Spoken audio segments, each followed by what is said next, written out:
So as we continue our series on breaking down constructed response questions, let's take a look at constructed response question number 2 on the 268 PAIL exam. And in this question, you're going to be a principal who is assisting a teacher with an instructional plan. So to approach this question, you want to think first like a teacher and then think like an instructional coach. Let's break down this question and how we should approach it.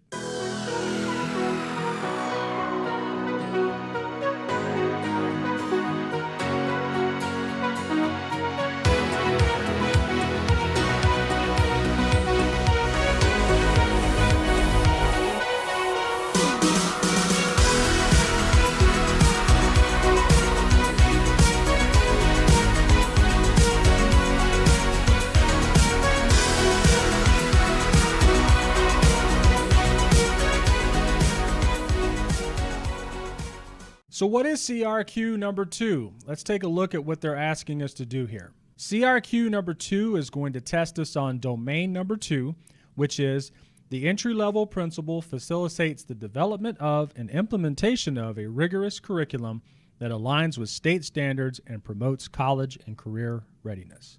So what's happening here? Well, you're the principal of this campus and you're going to be helping a teacher plan for instruction. The teacher has used standards, they've used resources, they've even used some state exam data to help plan their lesson. So when you get into this question, expect to see a lot of exit ticket items as resources. Student data may not be available to you for this question, but the focus that you're going to be looking at is if or any issues related to alignment and or rigor. So let's take a look at this question and how we can break it down. So as always, with all of our constructive response questions, we have some noted definitions that we should have a working knowledge of before we dive into the question. There's quite a few here, so let's take a look at each one. The first one is exemplar, which we covered in our first video for CRQ number 1. We've also covered exit ticket, and we've also covered high leverage. But we have a couple of more that we need to know here.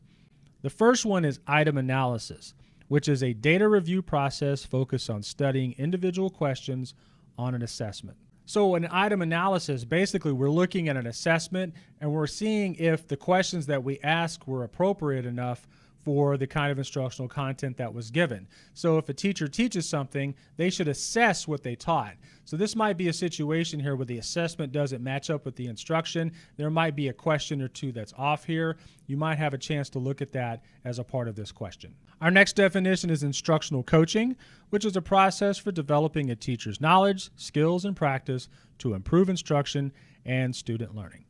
Well, remember, that's you. In all of these questions, you are the instructional coach, and you're the one helping this teacher here.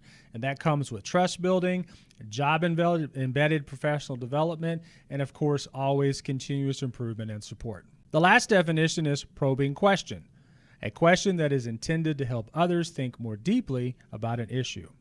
Now, probing questions are more than just clarifying questions. This is your chance as an instructional coach to really push this teacher's thinking along. We want them thinking more deeply about their data and their lessons. So these questions are designed to press their thinking. All right, for CRQ number 2, there are 4 parts to this question. Let's take a look at what they're asking us, and then we'll break down each part. Constructive response question number 2 is going to be asking us to identify 2 most important areas in need of improvement as a part of the scenario that we're going to be given. We're going to justify why we selected each area. We're going to create an exemplar that can be used to demonstrate a high quality example of one of the identified areas that's needing improvement. And we're going to tell how to use the exemplar to coach the teacher in the area needing improvement. Okay, so that's a big question, and there's a lot of moving parts here. So let's break down each of the parts of the question so we know how to approach each one. All right, let's take a look at CRQ number 2, part 1 of the question. Now, they're asking us to identify the 2 most important areas in need of improvement. So in this scenario, you're going to be given a lot of evidence and artifacts, the lesson, maybe some student data, but some exit tickets and certainly some assessments. So what you're going to be asked to do is, when you look at all of that information, identify 2 areas that this teacher can improve in order to make this lesson better. So let's break down how to do that for part one. All right, so when we take a look at part one, you want to identify 2 areas of improvement. So my suggestion is to really focus on the TExES here. Focus on the instructional standards. What do the standards say the student is supposed to do? You want to watch how the teacher is going to react to that as a part of their lesson planning, and make sure it meets the needs of the rigor. So what I want to share with you here is some potential areas that you can consider as you approach this question. And again, you're looking for 2 areas of improvement. So let's look at some ways to do that. So potential areas to consider for part one would be alignment and rigor. So you're going to check the action words in the TExES versus the action words in the objectives and the exit ticket items. You want to make sure that these things are aligned and they're appropriate for that grade level. Pacing is another area that you can consider. So you want to check for more difficult concepts being allotted more time for. So if you see that the students are struggling, maybe the teacher taught the lesson too fast. So pacing could be a factor here in this question.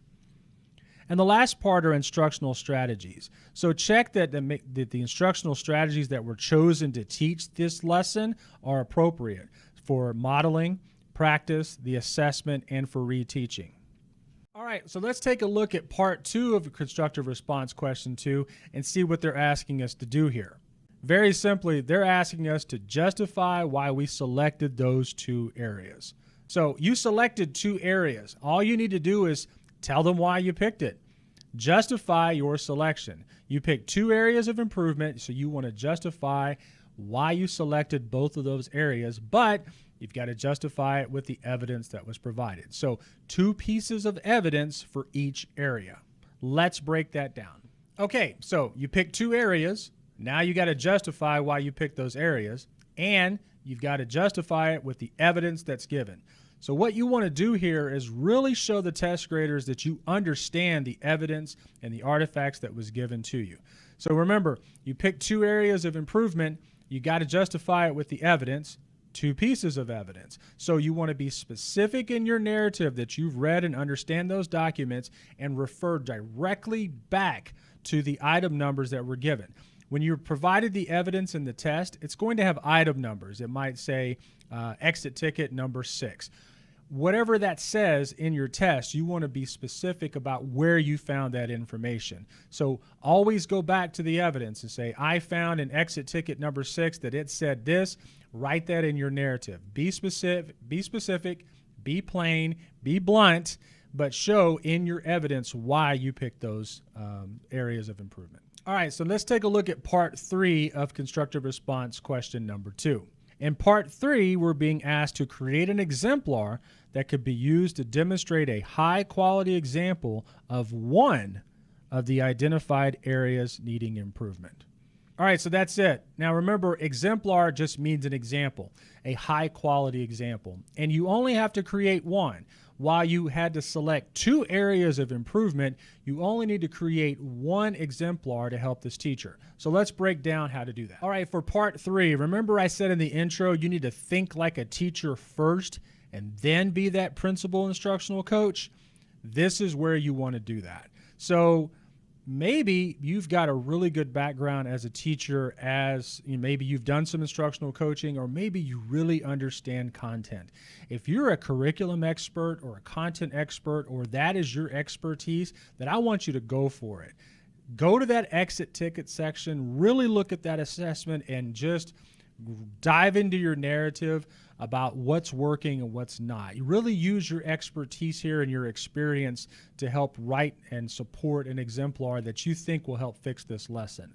But if you're not a curriculum expert person, or you're not an expert in this particular content that you're given, use that other area of improvement that you picked. If it's rigor, pick that one. If it's alignment, pick that one. Or if you find an instructional area that you think would be most helpful, write about that one. So just keep in mind where you're strongest in your area as a teacher to really dive into this one exemplar. That's what's going to be really helpful for you here. All right, so let's take a look at part 4 and what they're asking us to do here to wrap up this question.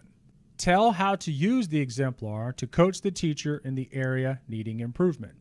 So remember, you had to choose 2 areas of improvement, but you only had to create one exemplar from one of those two areas.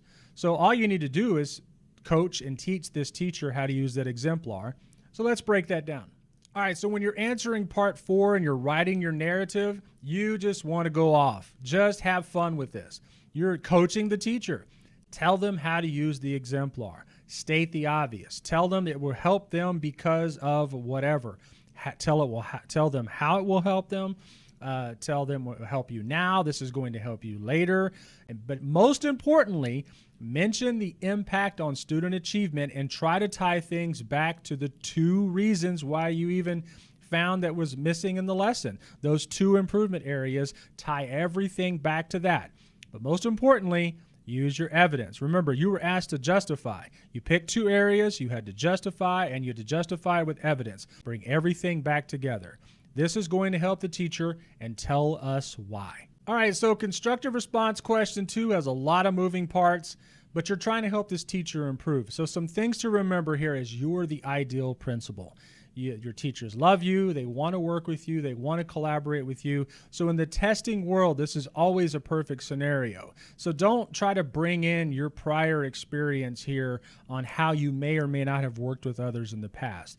Your prior experience here is really going to help if you're strong in curriculum and strong in content.